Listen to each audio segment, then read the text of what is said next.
السلام عليكم ورحمة الله وبركاته.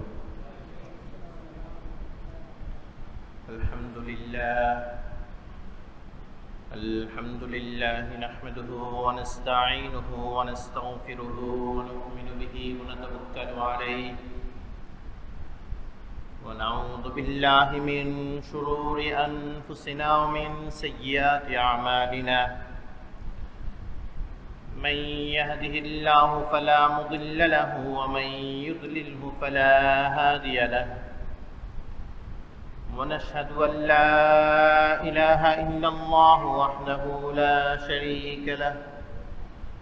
ونشهد أن سيدنا وسندنا ومولانا محمدا عبده ورسوله صلى الله عليه وعلى آله وأصحابه وبارك وسلم تسليما كثيرا كثيرا. أما بعد فأعوذ بالله من الشيطان الرجيم. بسم الله الرحمن الرحيم. ولا يغتب بعضكم بعضا أيحب أحدكم أن يأكل لحم أخيه ميتا فكرهتموه واتقوا الله إن الله تواب رحيم. وقال رسول الله صلى الله عليه وسلم: الغيبة أشد من الزنا. وقال رسول الله صلى الله عليه وسلم: أتدرون ما الغيبة؟ قالوا الله ورسوله أعلم. قال: ذكرك أخاك بما يكره. قيل: أفرأيت إن كان في أخي ما أقول؟ قال: إن كان فيه ما تقول فقد اكتبته، وإن لم يكن فيه ما تقول فقد بهته. بارك الله لنا ولكم في القرآن العظيم، ونفعنا وإياكم بالآيات والذكر الحكيم. درود شريف پڑھیں. اللهم صل على محمد وعلى آل محمد كما صليت على إبراهيم وعلى آل إبراهيم إنك حميد مجيد.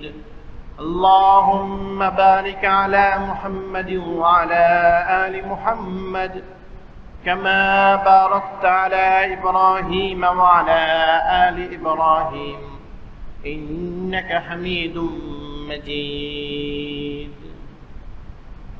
الله سبحانه وتعالى আলী শান দরবারে অসংখ্য অগণিত শুকরিয়া জ্ঞাপন করছি, যিনি আমাদেরকে জুমার নামাজ আদায় করার জন্য তার ঘর মসজিদে আসার তৌফিক দান করেছেন। আল্লাহ রাব্বুল আলামিনের এই নিয়ামতের শুকরিয়া আদায়ের লক্ষ্যে একবার কালিমাতুশ শুকর আদায় করি আলহামদুলিল্লাহ। মানুষ সামাজিক জীব, সঙ্গবদ্ধ জীবন ধারণ করে। মানুষ সমাজ ছাড়া চলতে পারে না। সমাজের মধ্যেই মানুষ চলে। সমাজের মধ্যে অনেক মানুষ থাকে, বিভিন্ন শ্রেণীর, বিভিন্ন পেশার, বিভিন্ন ধর্মের এবং বিভিন্ন মতের মানুষ থাকে, বিভিন্ন মতাদর্শের মানুষ থাকে। বিভিন্ন মানুষের মধ্যেই মানুষের সামাজিকতা বজায় রাখতে হয়, সঙ্গবদ্ধ জীবন ধারণ করতে হয়। একা একা মানুষ তার জীবন অতিবাহিত করতে পারে না। পৃথিবীতে প্রতিটা মানুষের জন্য কোনো না কোনো ক্ষেত্রে অন্য একটা মানুষের প্রয়োজন হয়। একা একা কোনো মানুষ তার জীবন পার করতে পারে না। সামাজিক জীবন যেন সুন্দর থাকে, সঙ্গবদ্ধ জীবন যেন দিন দিন আরো সুন্দর হয়, এই জন্য আল্লাহ রাব্বুল আলামিন কোরআনে কারীমে বিশ্বনবী মুহাম্মদুর রাসূলুল্লাহ সাল্লাল্লাহু আলাইহি ওয়াসাল্লাম হাদিস শরীফে বিভিন্ন ধরনের দিক নির্দেশনা দিচ্ছেন, বিভিন্ন করণীয় জিনিস বলছেন, বর্জনীয় জিনিস বলছেন। করণীয় জিনিসগুলো আমরা যদি ফলো করি তাহলে আমাদের সামাজিক জীবন আরো সুন্দর হবে। বর্জনীয় জিনিস যদি আমরা বর্জন করি তাহলে আমাদের সংঘবদ্ধ জীবন আরো স্বচ্ছ হবে, আরো সুন্দর হবে। আমরা যদি কোরআন হাদিসে বর্ণিত এই সামাজিক জীবন, কোরআন হাদিসে বর্ণিত সামাজিক জীবনে করণীয় আর বর্জনীয় এগুলোকে যদি আমরা ফলো না করি, করণীয় কি সেগুলোর উপর যদি আমরা না চলি, বর্জনীয় কি সেগুলোকে যদি আমরা বর্জন না করি, তাহলে দিন দিন আমাদের সামাজিক জীবন কোন সময় আরো নিকৃষ্ট, আরো খারাপ হতে থাকবে। রাসূলুল্লাহ সাল্লাল্লাহু আলাইহি ওয়াসাল্লাম তিনি এবং সাহাবায়ে কেরাম তাদের সামাজিক জীবন কত সুন্দর ছিল। নবীজির সিরাত এবং সাহাবায়ে কেরামের জিন্দেগি এগুলোতে তারা সামাজিক জীবনে কিভাবে এত সুন্দর করছেন, তারা কোরআনের করণীয় বিষয়ের উপরে আমল করছেন, বর্জনীয় বিষয়গুলো বর্জন করছেন। সামাজিক জীবন নিকৃষ্ট হয়, ঘৃণিত হয়, সামাজিকভাবে অস্থিতিশীলতা, সামাজিকভাবে ভিন্ন পরিবেশ সৃষ্টি হয় দুইটা কারণে। মানুষ যখন সামাজিক জীবনে গীবত করে এবং সামাজিক জীবনে যখন একে অপরের উপর তহমত দেয়, গীবত আর তহমত এই দুইটা জিনিস সামাজিক মেরুদণ্ড ভেঙে দেয়। সামাজিক ব্যবস্থা, মানুষের সামাজিক ব্যবস্থার মেরুদণ্ড ভেঙে দেয়। তখন মানুষ হিংস্র প্রাণীর মতন একে অপরের উপর আক্রমণ করে বসে। আগেকার যুগে অস্ত্র দিয়ে লড়াই করাটা, মুসলমান অস্ত্র দিয়ে লড়াই করাটা যেমন নিকৃষ্ট মনে করা হতো, বর্তমান যুগে অস্ত্র দিয়ে লড়াই নয়, মুসলমান পরস্পরে একে অপরের প্রতি গীবত করা, একে অপরের উপর তহমত দেওয়া, এগুলো তেমন নিকৃষ্ট। গীবত কাকে বলে, তহমত কাকে বলে? গীবতকে বাংলা অর্থ হলো সমালোচনা, পরনিন্দা, পিছনে পিছনে তার দোষ ত্রুটি বর্ণনা করা, এর নাম হলো গীবত। তহমত বলা হয় কারো উপরে কোনো অপবাদ দেওয়া।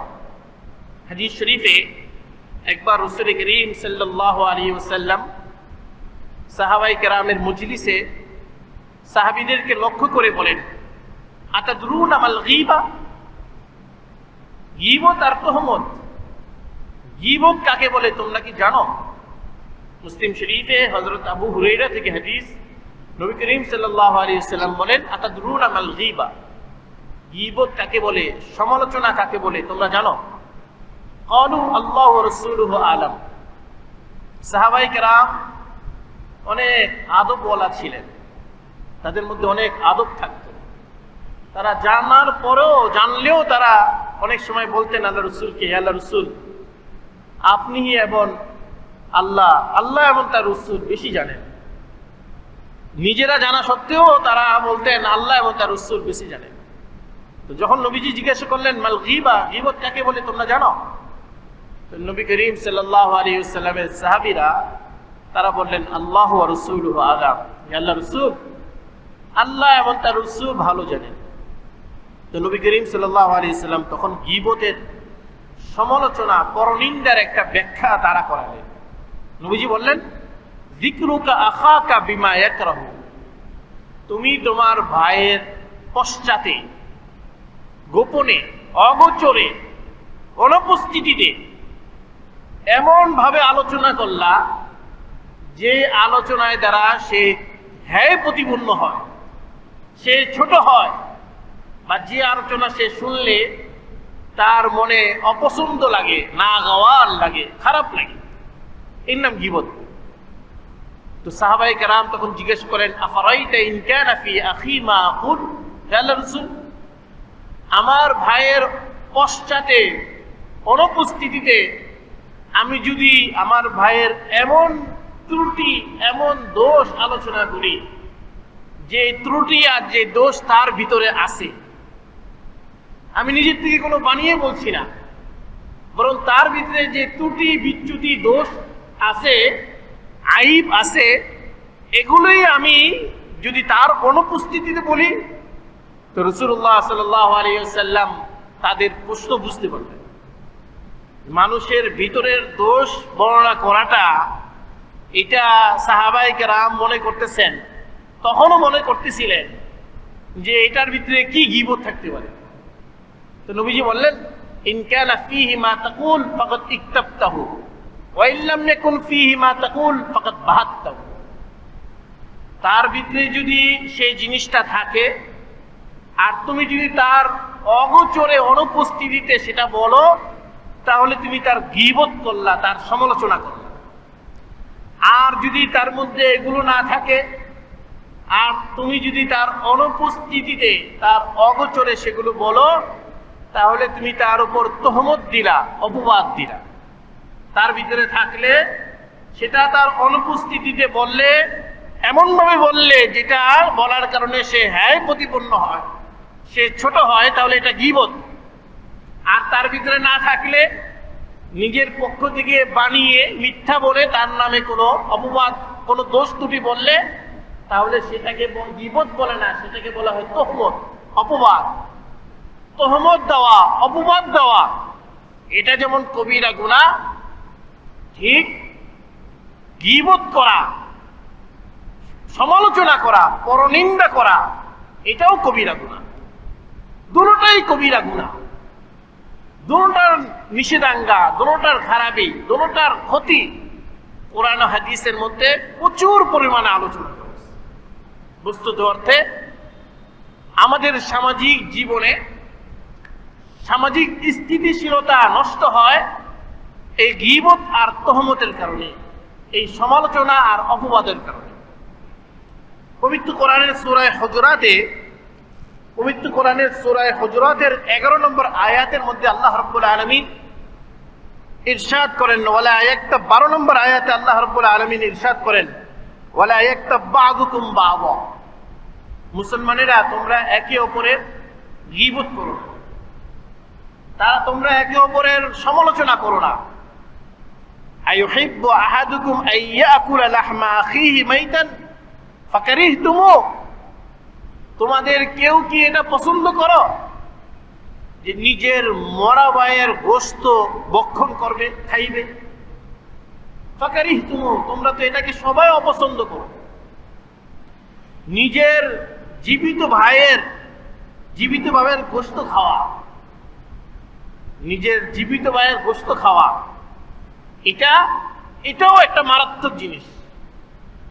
এটা কেমন? এটা যেমন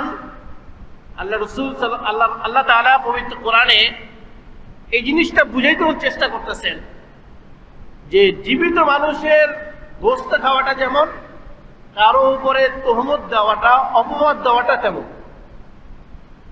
আর মৃত ভাইয়ের গোশত খাওয়াটা যেমন, তার পশ্চাতে, তার অনুপস্থিতিতে তার সমালোচনা করাটা তেমন, তার গীবত করাটা তেমন। দুটোটাই অন্যায়। জীবিত ভাইয়ের গোশত কেটে কেটে খাওয়া, এটা যেমন অন্যায়, ঠিক তেমনি ভাবে মৃত ভাইয়ের গোশত খাওয়াটা তেমন অন্যায়। এরকম ভাবে আমরা যদি কারো উপস্থিতিতে তার নিন্দা গাই, সেটা কেমন? সেটা যেন জীবিত ভাইয়ের গোশত খাইলাম। আর কারো অনুপস্থিতিতে যদি তার নিন্দা গাই, এটা কেমন? এটা যেন তার অনুপস্থিতিতে নিন্দা গাইলাম। দুটোটাই অন্যায়, মারাত্মক অন্যায়। হাদিস শরীফে রাসূলুল্লাহ সাল্লাল্লাহু আলাইহি ওয়াসাল্লাম দুইটাকে বিভিন্ন ভাবে বুঝাইছেন। নবী করিম সাল্লাল্লাহু আলাইহি ওয়াসাল্লাম একবার সাহাবীদের মজলিসে বলতেছিলেন, আল গীবাতু আশাদ্দু মিনাজ জিনা, গীবত এটা জিনা, ব্যভিচারের চেয়েও নিকৃষ্ট গুনাহ। গীবত ব্যভিচারের চেয়েও নিকৃষ্ট গুনাহ। সাহাবায়ে কেরাম জিজ্ঞাসা করলেন, এটা কিভাবে হে আল্লাহর রাসূল? জিনা, ব্যভিচার করা, পরনারী ভোগ করা, এটা যে কবিরা গুনাহ, এটা যে মন্দ কাজ, এটা তো আমরা স্বাভাবিকভাবে বুঝি, সবাই স্বাভাবিক জ্ঞান বুদ্ধিতে বুঝে। কিন্তু গীবতটা তার চেয়েও বড় গুনাহ কেন? এটা মন্দ আরো কেন? আল্লাহ রাসূল সাল্লাল্লাহু আলাইহি ওয়াসাল্লাম তখন বলেন, এটা এই কারণে যে যখন কেউ জিনা করে, ব্যভিচার করে, তখন সে খালেস দিলে, আল্লাহর কাছে তওবা করলে আল্লাহ মাফ করে দেন। কিন্তু যখন কেউ কারো গীবত করে, তখন খালেস দিলে, আল্লাহর কাছে তওবা করলে আল্লাহ মাফ করবেন না। বরং যার নামে গীবত করা হয়েছে তার কাছে মাফ চাওয়া না পর্যন্ত আল্লাহ রাব্বুল আলামিন ওই গীবতকারী তওবা করলেও তার তওবা মাফ করবেন।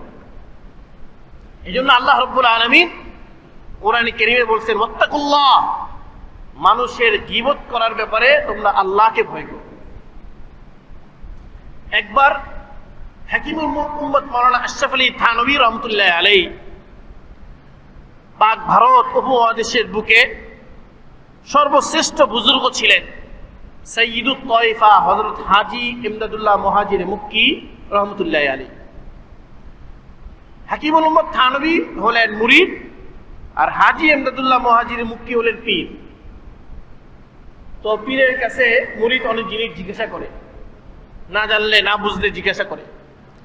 হযরত থানভী মাওলানা আশরাফ আলী থানভী রহমতুল্লাহ আলাইহি তিনি তার পীর হাজী ইমদাদুল্লাহ মুহাজির মক্কিকে জিজ্ঞাসা করলেন যে, হযরত জি, হাদিসের মধ্যে আল্লাহ রাসূল বলছেন জিনার চেয়েও গীবতটা খারাপ, সমালোচনা, পরনিন্দা এটা খারাপ জিনিস, এটা কিভাবে?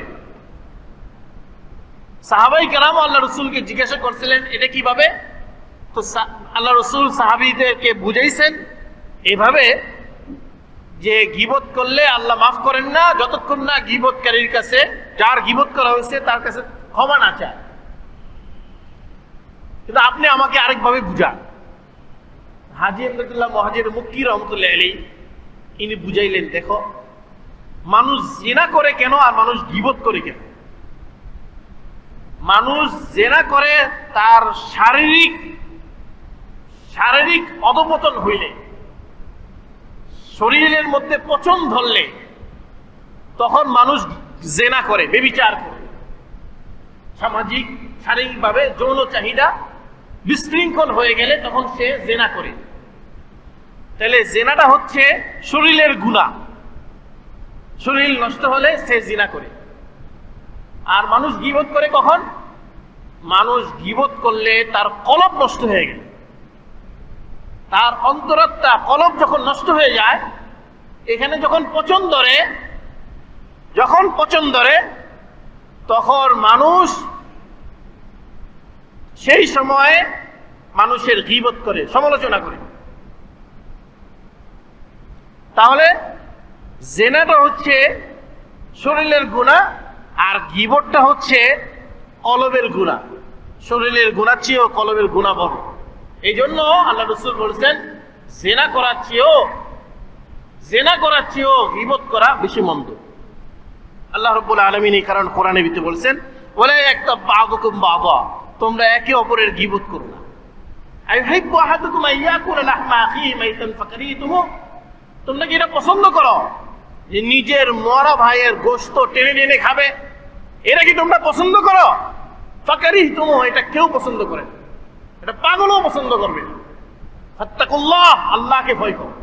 কারো সম্পর্কে গীবত করতে হলে আল্লাহকে ভয় করো। মানুষের গীবত বর্তমান যুগে ঘরে বাইরে, মসজিদে, মাদ্রাসায়, খানকায়, তাবলিগি মার্কাজে, ফেসবুকে, ইউটিউবে, টিভি চ্যানেলে, প্রিন্ট মিডিয়া, ইলেকট্রনিক মিডিয়া, খালি গীবতের ছড়াছড়ি। যেখানে যাবেন সেখানে গীবতের ছড়াছড়ি। একটা মাহফিল হলে সেখানেও গীবত,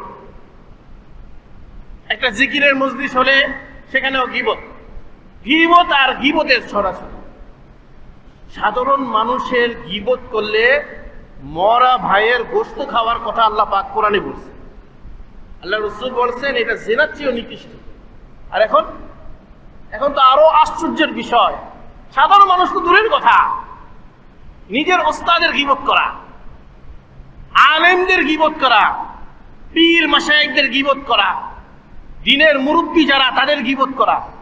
অথচ ওলামায়ে কেরাম, পীর মাশায়েখ তারা হলেন দ্বীনের ধারক বাহক, তাদের মাধ্যমে আল্লাহ তাআলা দ্বীন রাখছেন। নবীরা চলে গেছেন, নবীদের পরে যুগ যুগ ধরে ওলামায়ে কেরাম দ্বীন ধরে রাখছে, বুজুর্গানে দ্বীন ধরে রাখছে, কিন্তু গীবত করা হয়। আমার পীর মুর্শিদ কুতুবে আলম শেখুল ইসলাম আল্লামা মাওলানা শাহ আহমদ শফি দামাত বরকাতুহু বলতেন যে গীবতটা এটা ঘিয়ে ভাত হয়ে গেছে। ঘি দিয়া ভাত খেতে যেমন মজা লাগে, ঠিক পরনিন্দা করতে, মানুষের নিন্দা দোষ চর্চা করতে তেমন মজা লাগে। গীবতটা এরকম হয়ে গেছে, ঘিয়ে ভাতের মতন গীবত হয়ে গেছে। হযরত ইমাম আব্দুল ওয়াহাব শারানি রহমতুল্লাহ আলাইহি তিনি কিতাবের মধ্যে লিখছেন, ওলামায়ে কেরামের শরীর, আলেমদের শরীরের গোশত এটা বিষে ভরা। আলেমদের শরীরের যে গোশত আছে এটা বিষে ভরা, বিষ দিয়ে ভরা। যখন কেউ গীবত করে আলেমদের, তখন যেন ওই আলেমের গোশত কামড় দিল। গোশত কামড় দিলে কি হবে? বিষাক্ত গোশত কামড় দিলে মানুষের জীবন নষ্ট হয়ে যায়। আর এই বিষাক্ত গোশত খাওয়ার অর্থটা হলো, আলেমদের বিষাক্ত গোশত খাওয়ার অর্থটা হলো তার ঈমান নষ্ট হয়ে যাবে। হযরত শাইখুল হাদিস মাওলানা জাকারিয়া রাহমাতুল্লাহি আলাইহি আবৃতির মধ্যে লিখছেন, খুলে দেখুন আবৃতির মধ্যে, ইমামে রব্বানি কুতুবে আলম হযরত মাওলানা রশিদ আহমদ গঙ্গুহি রাহমাতুল্লাহি আলাইহি বলতেন, যারা আলেমদের গীবত করে, বুজুর্গানে দ্বীনের গীবত করে, পীর মাশায়েখদের গীবত করে, ওস্তাদদের গীবত করে, মৃত্যুর আগে তারা বেঈমান হয়ে দুনিয়া থেকে বিদায় গ্রহণ করে। যার প্রমাণ হলো, হযরত গঙ্গুহি বলেন, যার প্রমাণ হলো এই ব্যক্তিটাকে যখন কবরে দাফন দেওয়া হয় তখন তার চেহারাটা কেবলার দিক থেকে ঘুরে পূর্ব দিকে চলে যায়। এই কথা বলছেন পাক ভারত উপমহাদেশের বুকে সর্বশ্রেষ্ঠ মুফতি, সর্বশ্রেষ্ঠ মুহাদ্দিস, সর্বশ্রেষ্ঠ পীর হযরত মাওলানা রশিদ আহমদ গঙ্গুহি রাহমাতুল্লাহি আলাইহি বলছেন। হযরত গঙ্গুহি বলেন, আমি চ্যালেঞ্জ দিয়ে বলি, হযরত গঙ্গুহি বলেন, আমি চ্যালেঞ্জ দিয়ে বলি, যারা ওলামাদের গীবত করে, যারা পীর মাশায়েখদের গীবত করে, যারা দ্বীনের মুরব্বীদের গীবত করে, যারা ওস্তাদদের গীবত করে, এদের মৃত্যুর পরে তাদের চেহারা কেবলা মুখ থেকে ফিরে পূর্ব দিকে চলে যায়। ইচ্ছা হলে দেখো তাদের কবর খুঁড়ে, তাদের কবর খুঁড়ে দেখো তাদের কবরটা, তাদের চেহারাটা কেবলা মুখী নেই। এই কথা হযরত গঙ্গুহি রাহমাতুল্লাহি আলাইহি বলেছেন। বস্তুত অর্থে আজকে সারা দুনিয়ার মধ্যে যে একটা পচন, সামাজিক জীবনে যে মুসলমানদের যে পচন সৃষ্টি হয়েছে, এই পচনের মূল ভিত্তি হলো গীবত করা। এই পচনের মূল ভিত্তি হলো তহমত দেওয়া, অপবাদ দেওয়া। এই কারণে আজকে সামাজিক জীবনে অধঃপতন সৃষ্টি হয়েছে। আমার কাছে মানুষে মাঝে মাঝে জিজ্ঞাসা করে, কাকরাইলে যিনি আছেন ইনি উত্তম, না দিল্লিতে নিজামুদ্দিনে যিনি আছেন তিনি উত্তম? আমি তাদেরকে কিচ্ছা শোনায় দেই। কিচ্ছাটা আমি আপনাদেরকেও শোনাচ্ছি। কিচ্ছাটা হলো, আমি যে মাযহাব মানি, আমরা যে মাযহাব মানি, সেই মাযহাবের ইমাম হলেন ইমাম আবু হানিফা রাহমাতুল্লাহি আলাইহি। ইমাম আবু হানিফা রাহমাতুল্লাহি আলাইহি তাবিঈ ছিলেন, সাহাবীদেরকে দেখছেন। ইমাম আবু হানিফা রাহমাতুল্লাহি আলাইহিকে একবার কেউ জিজ্ঞাসা করছিল যে সাহাবীদের মধ্যে বড় বড় দুইজন সাহাবী ছিলেন, হযরতে আলী আর হযরতে মুআবিয়া। এই দুইজন বড় বড় সাহাবী ছিলেন। এই বড় দুইজন সাহাবীদের মধ্যে বিরাট মতবিরোধ, এমন মতবিরোধ হয়েছে, পরস্পরের যুদ্ধে লিপ্ত হয়েছে। দুই গ্রুপ হয়ে গেছে, দুই সাহাবীদের দুই গ্রুপ হয়ে গেছে, পরস্পরের যুদ্ধ লিপ্ত হয়েছে, আহত হয়েছে, নিহত হয়েছে। ইমাম আবু হানিফাকে বললেন, ওই ব্যক্তি, আপনি তো ইমামে আজম, মুসলমানদের নেতা, আপনি বলুন তো আলী উত্তম না মুআবিয়া উত্তম? এই ঝগড়া বিবাদে, এই দ্বন্দ্বে কে উত্তম, কে সর্বশ্রেষ্ঠ, আপনি বলুন। ইমাম আবু হানিফা রাহমাতুল্লাহি আলাইহি বলেন, দেখো ভাই, আমি কোরআন শিখছি, হাদিস শিখছি, আমি জানি মৃত্যুর পর কবরে আল্লাহ তাআলা কি কি প্রশ্ন করবেন আমি জানি, কবর থেকে উঠে হাসরের ময়দানে কি কি প্রশ্ন করবেন আমি জানি, মিজানের পাল্লায় আমল নামা কম বেশ হলে কি কি প্রশ্ন করবেন আমি জানি, এই সব কিছু আমি জানি। জানার পরে আমি বলতেছি, না কবরে আল্লাহ আমাকে জিজ্ঞাসা করবেন আলী উত্তম না মুআবিয়া উত্তম, না হাসরের ময়দানে আল্লাহ জিজ্ঞাসা করবেন আলী উত্তম না মুআবিয়া উত্তম। আমি যদি তাদের সম্পর্কে কোনো কথা বলি তো আল্লাহ রাব্বুল আলামিন আমাকে তখন জিজ্ঞাসা করবেন তাদের সম্পর্কে কথা বললে কেন, তাদের সম্পর্কে মন্তব্য করলে কেন, তাদের সমান হইতে পারছো কিনা, সাহাবীদের সমান হতে পারছো কিনা। তাদের সমান হতে পারো নাই, অথচ তাদের সম্পর্কে মন্তব্য করো। যে সাহাবীদের সম্পর্কে কোরআনে কারীমের মধ্যে আল্লাহ বলছেন রাদিয়াল্লাহু আনহুম ওয়া রাদু আন, তারা ঝগড়া করলেও, তারা পরস্পরে লড়াই করলেও, তারা আহত নিহত হলেও আল্লাহ তাদের সম্পর্কে বলছেন আমি তাদের প্রতি সন্তুষ্ট, তারাও আমার প্রতি সন্তুষ্ট। ঝগড়া করার পরেও যদি আল্লাহ সন্তুষ্ট হন তাহলে আমার কথা বলার কি আছে। এই জন্য আমি সকল ভাইদেরকে বলে দিই, কাকরাইলে যিনি আছেন তিনি উত্তম না নিজামুদ্দিনে যিনি আছেন তিনি উত্তম, এই সম্পর্কে মন্তব্য করার অধিকার আমার নাই। আর এই সম্পর্কে মন্তব্য করবে কেন? আমার মাযহাবের ইমাম যখন ইমাম আবু হানিফা রাহমাতুল্লাহি আলাইহি এই নীতি অবলম্বন করেছেন। আমরা যখন গীবত করি, কারো সমালোচনা করি, তখন একটাবারও চিন্তা করি না আমি তার পশমের যোগ্যতা রাখি কিনা। হাফিজ হুজুরের গীবত এক সময় করা হতো বাংলাদেশে, হযরত শেখুল হাদিস আল্লামা আজিজুল হক রাহমাতুল্লাহি আলাইহি গীবত করা হতো বাংলাদেশে, হযরত মুফতি ফজলুল হক আমিনী রাহমাতুল্লাহি আলাইহি গীবত করা হতো বাংলাদেশে, হযরত মাওলানা সৈয়দ ফজলুল করিম পীর সাহেব চরমনায়ের গীবত করা হতো বাংলাদেশে। বর্তমান যুগে সর্বশ্রেষ্ঠ আলেম কুল শিরোমণি সুফিকুল মুকুটমণি শাইখুল ইসলাম আল্লামা শাহ আহমদ শফির গীবত করা হয়। এবং আমাদের মুসলিম শরীফের উস্তাদ হযরত আল্লামা জুনাইদ বাবনগরী দামাত বারাকাতুহুর গীবত করা হয়। আরো কত নাম জানা অজানা মানুষের গীবত করা হয়। কিন্তু আমি মাঝে মাঝে চিন্তা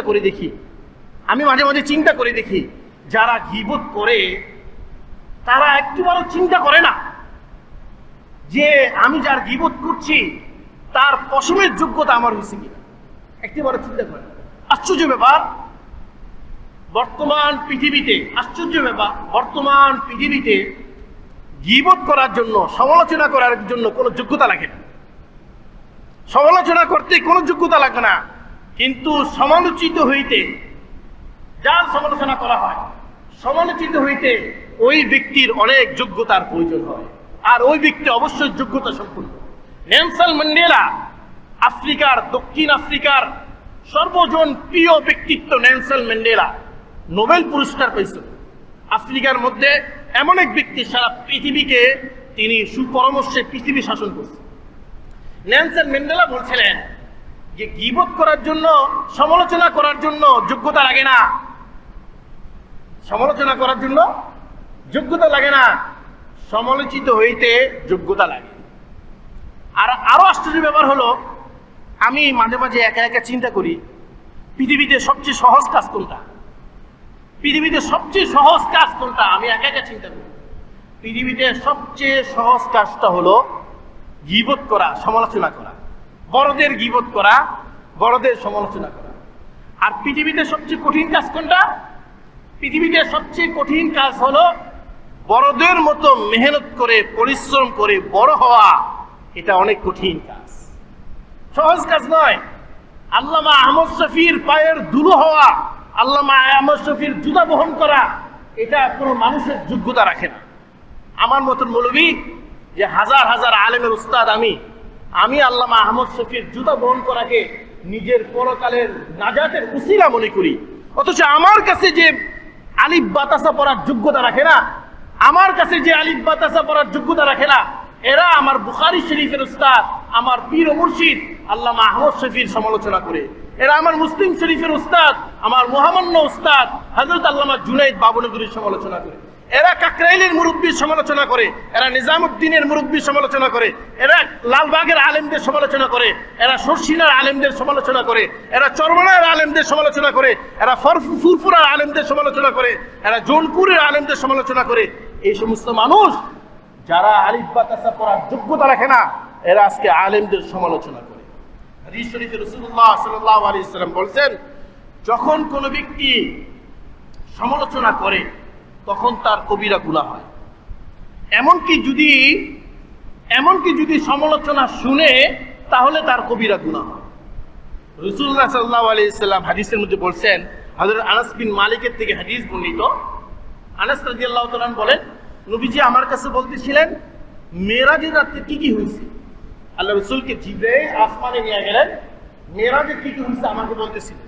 তো নবীজি বলেন যে মেরাজের রাত্রে ফেরেশতারা আমাকে নিয়ে জাহান্নামে নিয়ে গেল।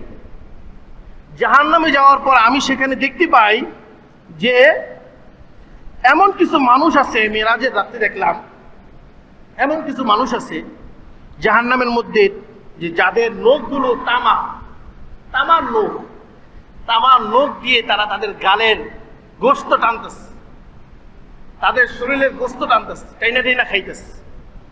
তো রাসূলুল্লাহ সাল্লাল্লাহু আলাইহি ওয়াসাল্লাম হযরতে জিবরাইল আলাইহিস সালামকে জিজ্ঞাসা করলেন, জিবরাইল এরা কোন জাতি, এরা কি অন্যায় করছে? হযরত জিবরাইল আলাইহিস সালাতু ওয়াস সালাম তখন বললেন, এরা দুনিয়াতে মানুষের গীবত করত, মানুষের সমালোচনা করত, এই জন্য জাহান্নামে তাদের শাস্তি হলো মুখটা তামার মতো হয়ে যাবে, নিজের গাল নিজের শরীরের গোশত টেনে খাবে। হযরত মাইমুন এক বুজুর্গ ছিলেন, মাইমুন বড় এক বুজুর্গ, তাফসীরে মাঝারিতে আছে। আমার সামনে তাফসীরে মারিফুল কোরআন হযরত মাওলানা মুফতি শফি রহমাতুল্লাহ লিখছেন, তাফসীরে মারিফুল কোরআন, তাফসীরে মারিফুল কোরআনের 8 নম্বর খণ্ডের 8 নম্বর খণ্ডের 122 নম্বর পৃষ্ঠা আছে, মাইমুনের ঘটনা আছে। মাইমুন একদিন স্বপ্নে দেখেন যে তাকে এক ব্যক্তি বলতেছে, এই যে কালো হাবশী গোলাম, কালো নিগ্রো, একটা নিগ্রো দাস মরা, তার লাশ পড়া আছে। মাইমুনকে এক ব্যক্তি বলতেছে, তুমি এই লাশের গোশত টেনে খাও। মাইমুন বললেন, কেন আমি টেনে খাবো? হ্যাঁ, তুমি তার টেনে খাবা, কারণ তুমি তার গীবত করছো, এক নিগ্রো গোলামের তুমি গীবত করছো। মাইমুন বলে, না, আমি তার সম্পর্কে ভালো বলি নাই মন্দ বলি নাই, আল্লাহর কসম, ভালো বলি নাই মন্দ বলি নাই। তখন ওই ব্যক্তি বলেন যে, শোনো, কারো গীবত করাটা যেমন গীবত, কারো গীবত শোনাটাও কি গীবত। এই নিগ্রো গোলামের গীবত করা হয়েছিল, তাকে হ্যাঁ প্রতিপন্ন করার জন্য তার পশ্চাতে তার তুচ্ছ তাচ্ছিল্য করা হয়েছে, তুমি সেটা শুনছো, এই শোনাটাও গীবত, এই জন্য তুমি এটাকে খাইবা। ভারতবর্ষের বুকে হাকিম মোহাম্মদ থানভী রহমতুল্লাহ আলাইহির সর্বশেষ খলিফা ছিলেন হযরত মাওলানা শাহ আবরারুল হক রহমতুল্লাহ আলাইহি। আমরা তাকে দেখেছি, সর্বশেষ খলিফা ছিলেন হাকিম মোহাম্মদ থানভীর মাওলানা শাহ আবরারুল হক খারদুই রহমতুল্লাহ আলাইহি, মুহিউস সুন্নাহ হযরত মাওলানা আবরারুল হক রহমতুল্লাহ আলাইহি। তিনি বলতেন, কোথাও যদি গীবত হয় তাহলে প্রয়োজনে তাকে বাধা দেওয়া, আর না পারলে সেখান থেকে উঠে যাওয়া। এমনকি পীরের মজলিসে, পীরের মাহফিলে যদি গীবত হয় তাও সেখান থেকে চলে যাওয়া, কারণ পীর ধরাটা জরুরি না, ঈমান রক্ষা করাটা জরুরি। হযরত হাফিজ জুজুর রহমতুল্লাহ আলাইহি, হযরত হাফিজ জুজুর রহমতুল্লাহ আলাইহি মক্কা শরীফে আল্লাহর ঘরের সামনে মাতাফে উন্মুক্ত খালি জায়গার মধ্যে হাফিজ জুজুর কোরআন শরীফ পড়তেছিলেন। হাফিজ জুজুরের সাথে এক হাজী সাহেব সফর করছেন, হজের সফর। হাজী সাহেব হাফিজ জুজুরকে বলতেছিলেন যে, হযরত,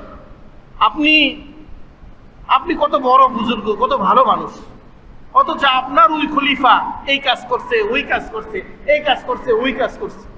হাফিজ জুজুর চেহারা ফিরাই নিছে, আবার তার কাছে বলছেন, আবার চেহারা ফিরাই নিছে, আবার তার কাছে বলছেন। হাফিজ জুজুর বলছেন, ভাই, মানুষের ভালো জিনিস দেখা চাই, খুবই দেখুন চাই। হাফিজ জুজুরকে যারা দেখছেন তারা তো দেখছেন, হাফিজ জুজুর হয়তো উর্দুতে কথা বলতেন, না হলে একেবারে খাস নোয়াখালীর ভাষায় কথা বলতেন।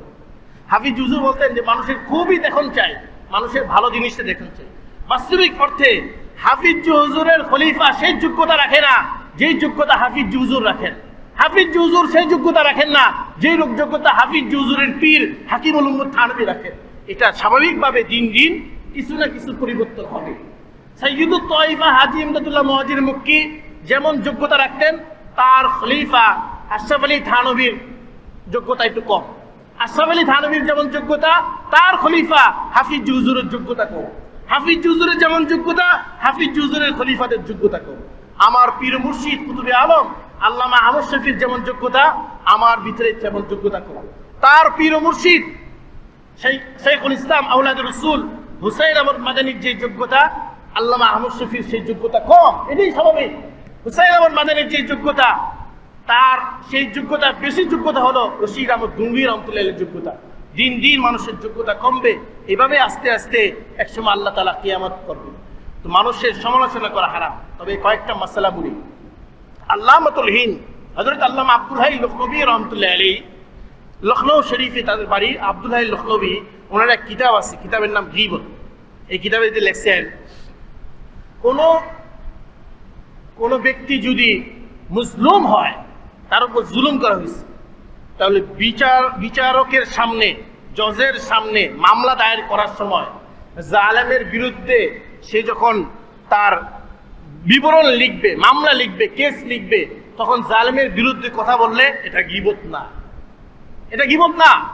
এরকম এমনি ভাবে কেউ মাসলা জিজ্ঞাসা করতে আসছে, ফতুয়া জিজ্ঞাসা করার জন্য আসছে, ফতুয়া জিজ্ঞাসা করার সময় ঘটনা, পুরোপুরি ঘটনা বলতে হবে। ঘটনা বলতে গিয়ে কারো যদি ভুল ত্রুটি বর্ণনা করা হয়, তাহলে এটা কি না? গীবত না।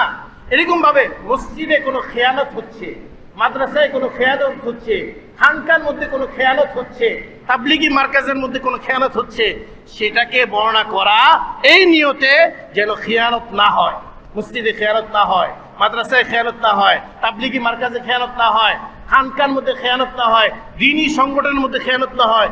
এগুলো তার পশ্চাতে ঊর্ধ্বতন লোকদের কাছে বলা, এটা কি নয়? গীবত নয়। কারণ এটা দিন রক্ষা করা হয়, এর দ্বারা দিন হেফাজতে থাকবে। এই সকল বিষয় গীবত না। কিন্তু এমনি মানুষের স্বাভাবিকভাবে মানুষের দোষ বর্ণনা করা, এটা গীবত। হাদিস শরীফে আসছে, মান সাতারা মুসলিমান সাতারাহুল্লাহু ইয়াওমাল কিয়ামা, যে ব্যক্তি কারো দোষ গোপন রাখবে, আল্লাহ তাআলা কিয়ামতের দিন তার দোষ গোপন রাখবে। আল্লাহ রাব্বুল আলামিন এই সকল বিষয়গুলো জেনে এবং আমাদের জিন্দেগির উপর আমল করে এই সামাজিক জীবনকে সুন্দর করার তৌফিক দান করুন। আমিন। ওয়া আখিরু দাওয়ানা আলহামদুলিল্লাহি রাব্বিল আলামিন।